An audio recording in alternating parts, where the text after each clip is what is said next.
5 मिनिटं मराठीत संवाद साधा. चालेल please.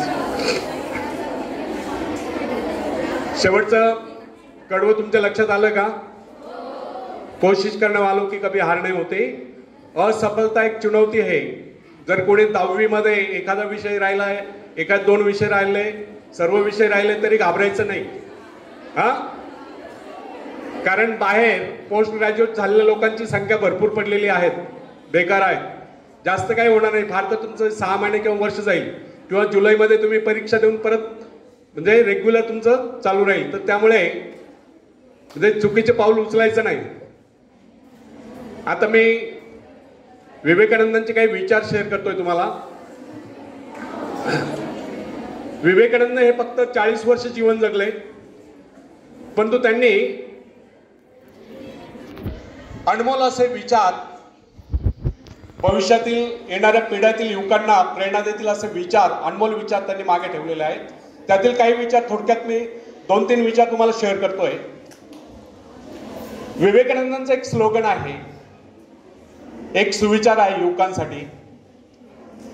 Arise, awake and stop not till the goal is rich. उठा, जागे व्हा आणि तोपर्यंत थांबू नका जोपर्यंत तुम्ही तुमचं ध्येय गाठत नाही. अथक परिश्रम करा, मेहनत करा आणि आपलं लक्ष्य हासिल करा. प्रत्येकाच्या जीवनामध्ये काहीतरी ध्येय असतं. ते ध्येय गाठेपर्यंत आपण थांबायचं नाही, अथक परिश्रम करायचे. विवेकानंदांनी हे पण सांगितलं आहे. कंटाळले का? मग आपापसात चर्चा का? हा, तर विवेकानंदांनी हे पण सांगितलं आहे,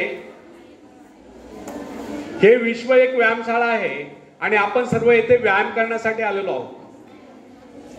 त्यांच्या सांगण्याचा अर्थ असा नाही की आपण सर्वांना मल्ल व्हायचंय किंवा मुष्टियोद्धा व्हायचंय.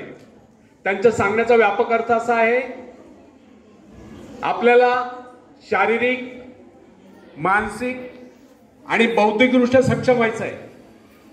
आपलं मनगट, आपलं मन आणि आपला मेंदू मजबूत बनवायचा आहे किंवा बलवान बनवायचा आहे. मग शारीरिकदृष्ट्या सक्षम होण्यासाठी जिमलाच गेलं पाहिजे किंवा व्यायामशाळेतच गेलं पाहिजे असं काही नाही. ज्यांची आर्थिक परिस्थिती उत्तम असेल ते जाऊ शकतात, नो प्रॉब्लेम. परंतु सर्वसामान्यांना परवडेल असं सांगतो.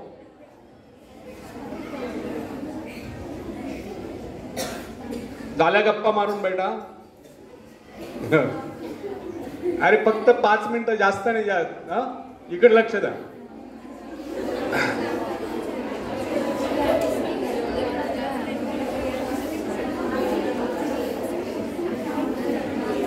बैठे बैठे सावधान.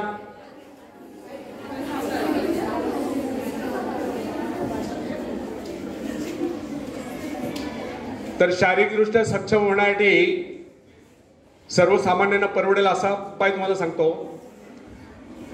आपण सकाळी लवकर उठलं पाहिजे, जॉगिंग केली पाहिजे, रनिंग केली पाहिजे, सायकलिंग केली पाहिजे, स्विमिंग करा, योगासने करा, प्राणायाम करा, व्यायाम करा. तुमचा आवडता खेळ असेल, मैदानी खेळ खेळा. यातून आपल्या शारीरिक क्षमता विकसित होतील. आजकाल काय झालंय, प्रत्येक घरामध्ये एकुलता एक मुलगा असतो किंवा एकुलता एक मुलगी असते, खूप लाडात वाढलेले असतात. त्यांना काम करायची सवय नसते किंवा काम करायची लाज वाटते. त्यांच्यासाठी सुद्धा सांगतो, तुम्हाला काम करायचं नसेल नका करू, परंतु तुम्हाला कोविड सारख्या महामारीपासून स्वतःचा बचाव करायचा असेल, स्वतःला निरोगी ठेवायचं असेल, तर तुम्हाला सकाळी लवकर उठलं पाहिजे, जॉगिंग केली पाहिजे, रनिंग केली पाहिजे, स्विमिंग केली पाहिजे, योगासने करा, प्राणायाम करा, व्यायाम करा, मैदानी खेळ खेळा. त्यातून तुमच्या शारीरिक क्षमता विकसित होतील. अर्थात याचा अर्थ असा नाही की दिवसभर खेळतच राहायचं. फक्त 1 तास दिवसातून शरीरातून घाम नितळेल एवढे शारीरिक श्रम आपले प्रत्येकाचे झाले पाहिजे आणि रोज झाले पाहिजे. आलं लक्षात? दुसरी गोष्ट, मानसिकदृष्ट्या सक्षम होण्यासाठी आपल्या मनावरती, आपल्या इंद्रियांवरती आणि सर्वात महत्वाचं आपल्या विकारांवरती ताबा असला पाहिजे. विकार कोणते? थोडक्यात सांगतो, काम, कामना, इच्छा, क्रोध, लोभ, मोह, मत्सर, द्वेष, आळस, नैराश्य, उदासी यांना मनातून हद्दपार करा. नेहमी आनंदी राहा, उत्साही राहा, कार्यतत्पर राहा, स्वतःला चांगल्या कामामध्ये व्यस्त ठेवा, चांगले विचार आत्मसात करा, त्या विचारांना अंकुरित करा, कृतीत आणा, आचरणात आणा, त्यातून तुमचा भविष्यकाळ उज्ज्वल होईल. अजून एक गोष्ट सांगतो, ईश्वराने आपल्याला उदंड आयुष्य दिलेलं आहे, परंतु या संपूर्ण आयुष्यातला फक्त एकच क्षण आपल्या हातात आहे. कोणता सांगता येईल तुम्हाला? गेला तो भूतकाळ इतिहास जमा झाला. आता सांगा,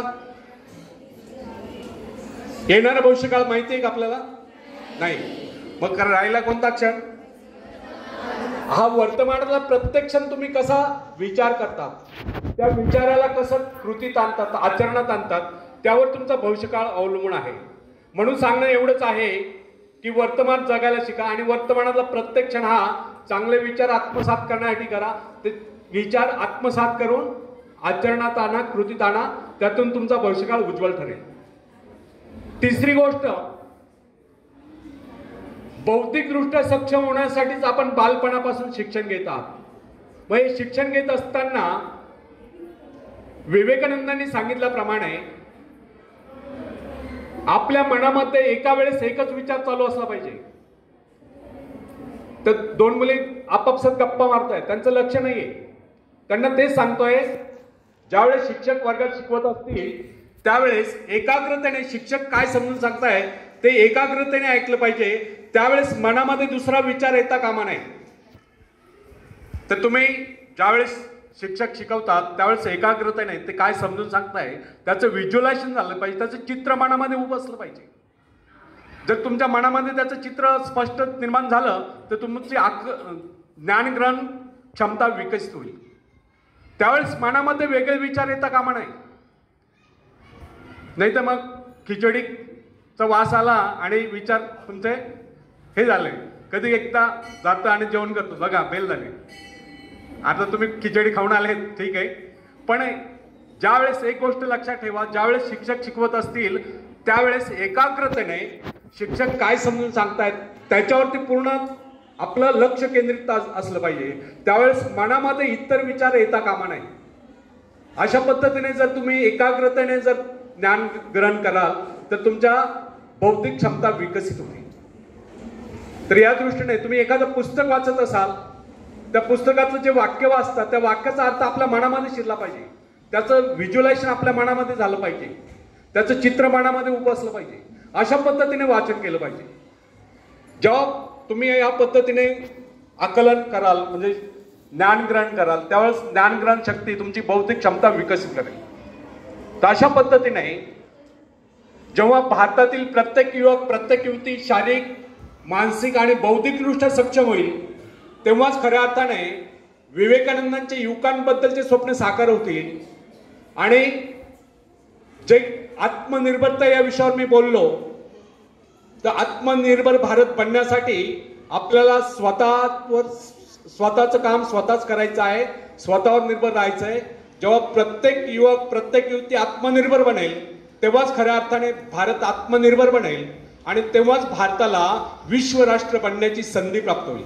या ठिकाणी मला आपल्याशी हितगुज करण्याची संधी उपलब्ध करून दिल्याबद्दल मी आपल्या आदरणीय मुख्याध्यापिका काकडे मॅडम यांचे आणि कुकडे नो प्रॉब्लेम होतोय, हां यात हसण्यासारखं काही नाही, ठीक आहे. कुकडे मॅडम आणि त्यांचे सहकारी शिक्षक वृंद यांचे सर्वांचे मी धन्यवाद देतो.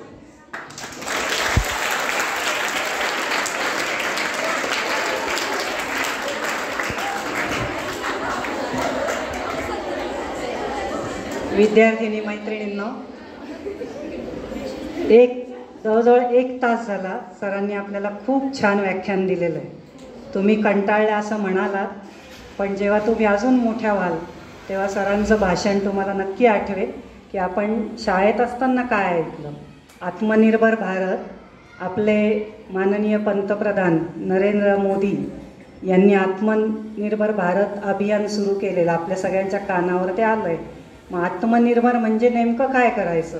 आज सरांनी अतिशय आपल्या व्याख्यानातून आत्मनिर्भर काय आहे याबद्दलचं माहिती आणि व्याख्यान खूप छान दिलं.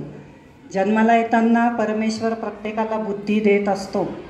आपण नंतर आपल्या आजूबाजूचं जे भौगोलिक वातावरण आणि इतर सामाजिक वातावरण असतं त्यामध्ये अनेक गोष्टींमध्ये गुरफटत जातो आणि आपल्यामधल्या बुद्धीची क्षमता कमी कमी होते, काहींची वाढते.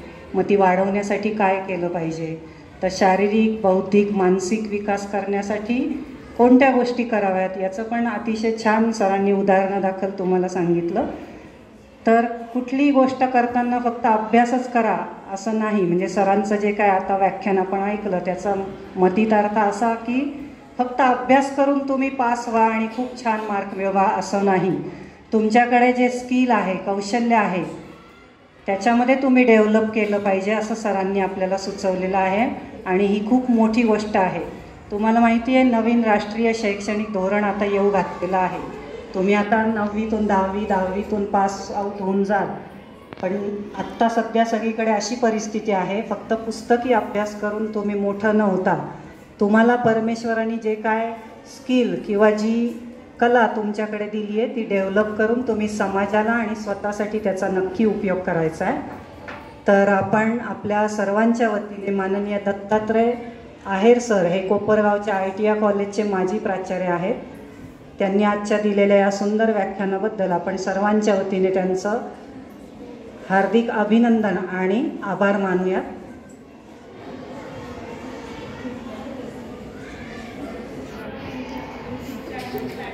अच्छा, सरांचं यूट्यूबवर चॅनल आहे स्वतःचं.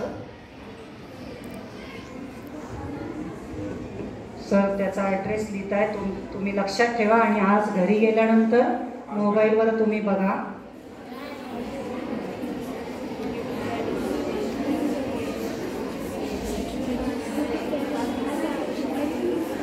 मोटिवेशनल स्पीच खूप छान. आमच्या विद्यार्थ्यांनी यूट्यूबवर तुमचं चॅनल नक्की बघ. घरी जाऊन आपल्या पालकांना यूट्यूब चॅनल ओपन करायला हवं. त्याच्यावरती वेगवेगळे टॉपिक आहेत. सर्व टॉपिक मी इथे देऊ शकतो नाही आणि सर्व प्रेरणा देणार आहे. फक्त तुम्हालाच नाही, तुमच्या पालकांना पण प्रेरणा देणारे विचार आहेत. कारण सर्वांनाच आपल्याला आत्मनिर्भर बनवायचं आहे. आलं लक्षात? त्या दृष्टीने पालकांना पण बघायला हवा, सबस्क्राईब करायला हवा. अजून आणि काही टॉपिक येत आहेत तर निश्चितच तुम्हाला लाईफमध्ये U-टर्न मिळू शकतो. तर त्या दृष्टीने प्रत्येकाने तो लिहून घ्या ॲड्रेस आणि यूट्यूबवरती सर्च करायला हवा आणि शोधा. तुम्ही पण बघा, खूप चांगले विचार आहेत.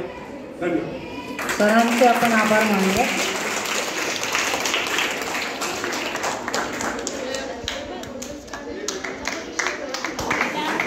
आणि तिकडून